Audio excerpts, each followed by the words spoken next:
Welcome to Scenario D Group 10 presentation.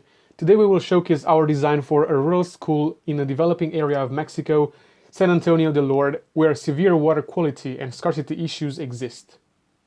The completed site will look like this, with the school building conveniently placed by the side of the road. The site will contain a multiple-use outdoor court suitable for basketball and volleyball games, a pond and wetlands to the east just outside the recreational boundary for students.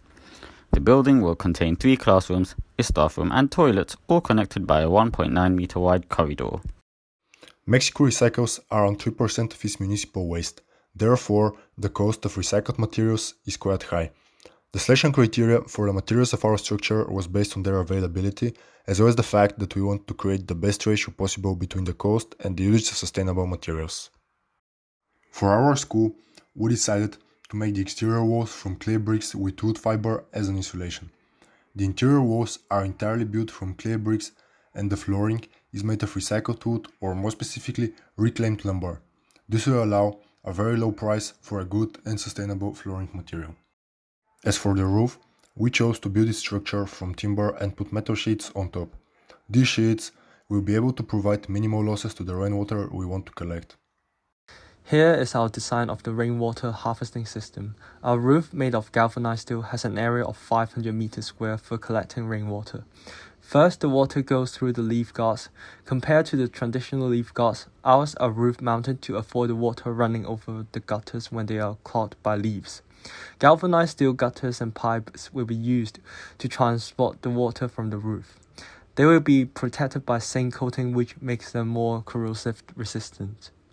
We will choose 7-inch gutters and 4 to 6-inch pipes for the system. The initial surface runoff of this rainstorm is separated by a first flush system to remove the highly contaminated water.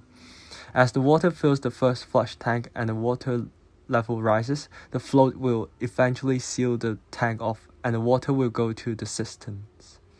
A valve will be installed at the bottom of the tank to release the water to a pond. The rainwater is stored in 2 10 cubic meter cisterns. If the tanks reach their capacity during the rainy season, the excess water will flow to a 5 cubic meter outdoor pond through an opening at the top of the cistern connected to an underground PVC pipe. A 1 horsepower hydraulic pump is used to move the water to the system and keep the pressure constant.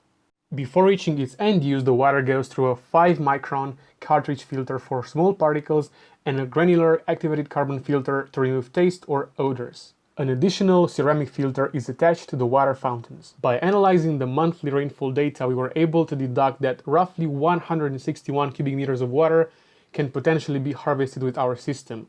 More details regarding the methods and assumptions we used can be found in the portfolio.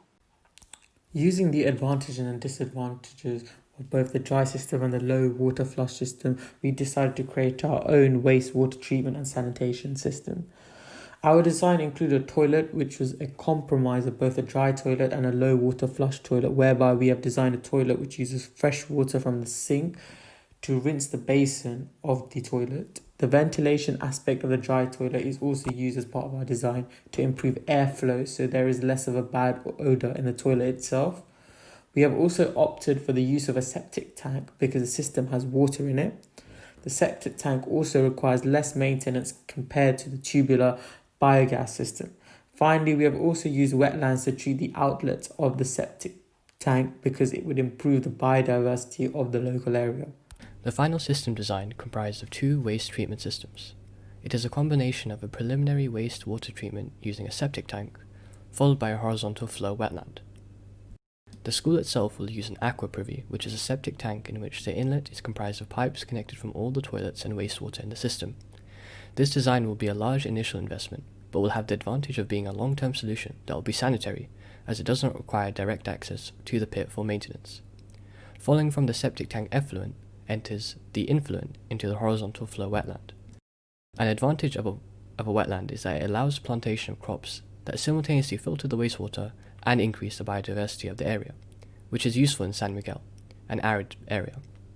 This combination system will be useful to the wider community, as well as to users of the building due to the modern but efficient design.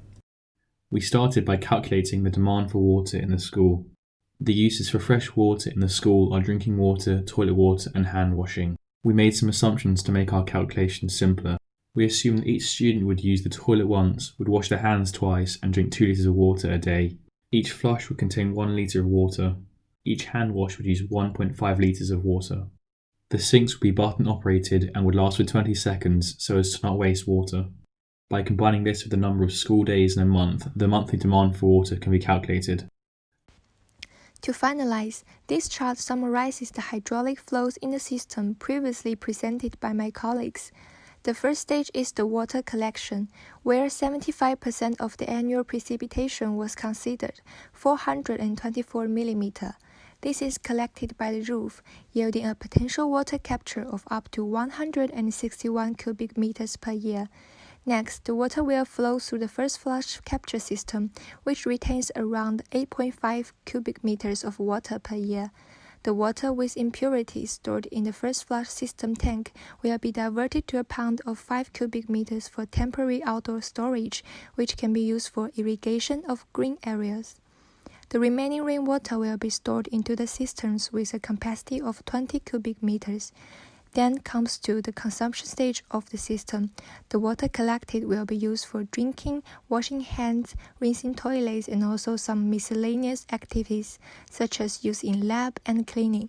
The grey water and wastewater will flow to a septic tank with a volume of 3.3 cubic meters, and finally be redistributed to a 3.9 square meters wetland after being processed.